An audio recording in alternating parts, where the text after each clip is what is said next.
So next up, the Ministry of Free Speech.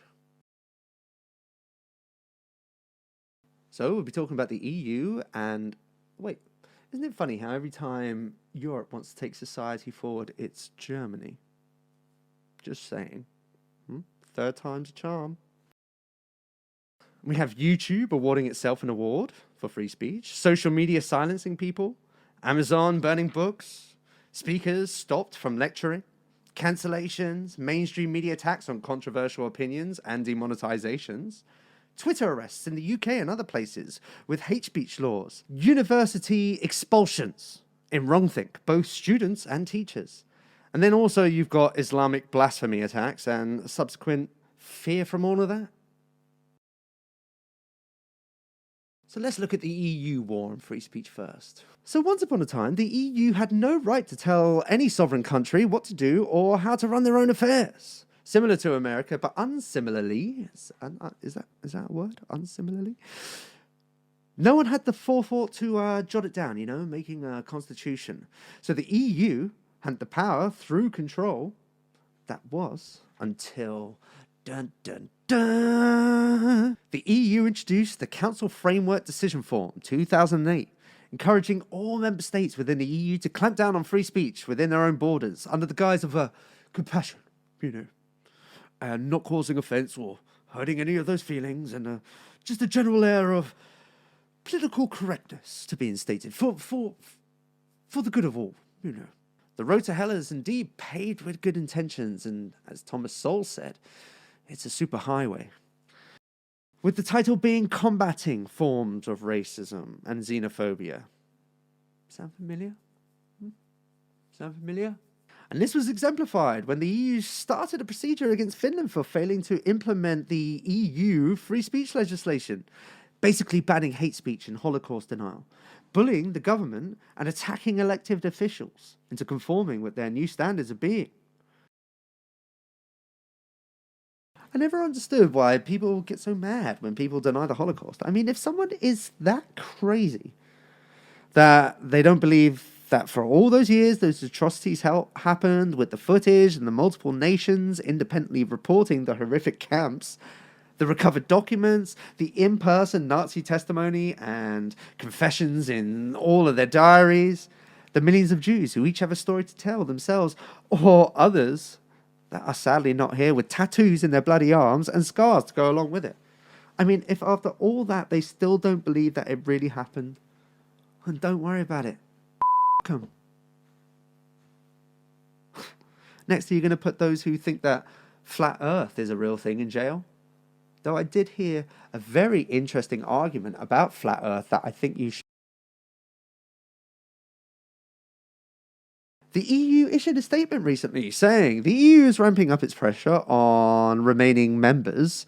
It now thinks member states cannot be trusted to write its own laws on hate speech, with Article 83 of the Treaty of a Functioning EU saying it can establish criminal law and require countries to adopt them. I mean, how frightening is that?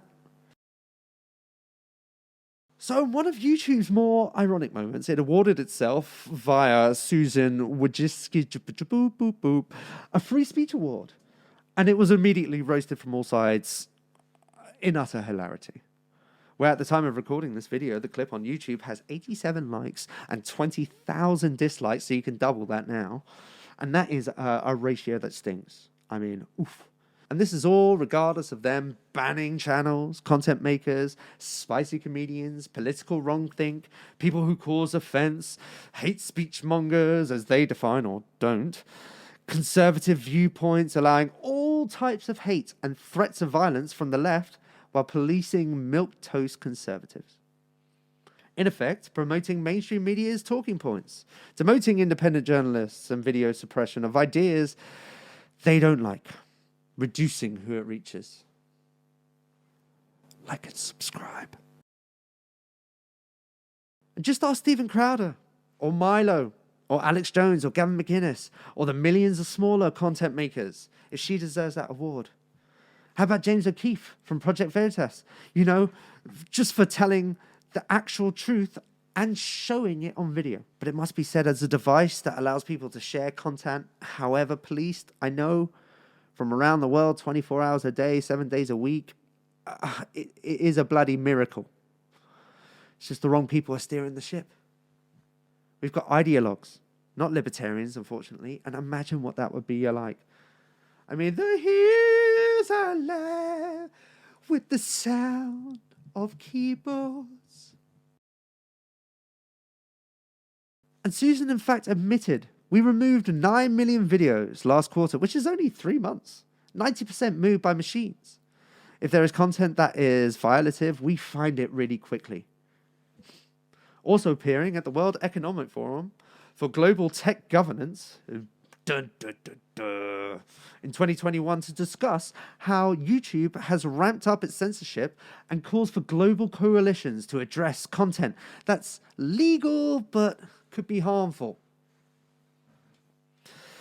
I guess I'll be seeing you around sometime, huh? Because this ain't gonna last long, huh?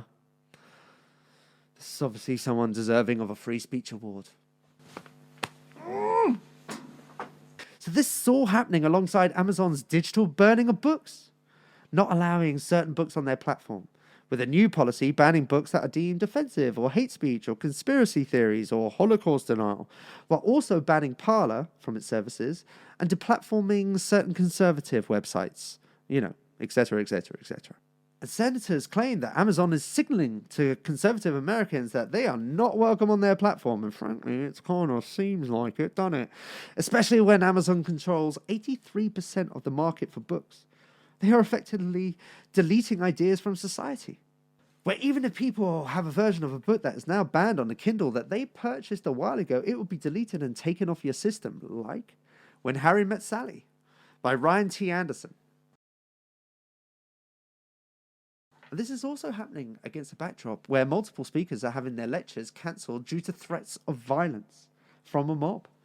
From conservative Jewish political commentator Ben Shapiro, that they call a Nazi, all the way to Daryl Davis, that they call a Nazi, who is a black speaker who converted over 200 people away from the KKK in the United States. An incredible man.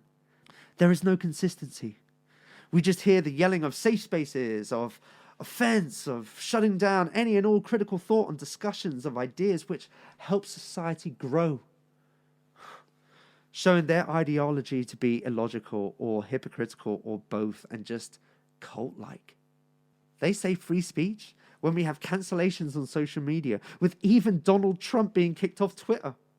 Mainstream media attacks on perceived threats, demonizing and mob cancellations. With the UK and the EU Twitter social media arrests. Officers being sent to the house of people for saying naughty words on social media. And most of the time, them true. University expulsions, both teacher and pupil. The constant Islamic attacks due to blasphemy laws of cartoons. God forbid, a joke. Someone make a bloody joke. Oh. Google and other big tech online companies censoring and bottlenecking people's content in favor of certain views, just pushing an agenda. China, Russia, and the Middle East, all doing their best to curtail free speech, and most countries around the world, to be honest. When you think of free speech, what do you think of? Yeah, not there, or there. Yeah, the other one. The social fear of causing offense, and what it's like to lose your life, your business, your reputation, and never be seen again. With comedians, writers, films, and TV all being banned or taken off streaming services. Now we have old movies, old books, old songs that don't live up to the 2021 standards of being vanish from our culture and our history, losing all the lessons that go along with it and that we may need in the future. I mean, whatever happened to, I disapprove of what you say, but I'll fight to the death for your right to say it. Voltaire, huh? So congratulations, Susan Wadabada-Ding-Dong, on your Free Speech Award, and just ignore Christopher Hitchens spinning in his whiskey-filled grave.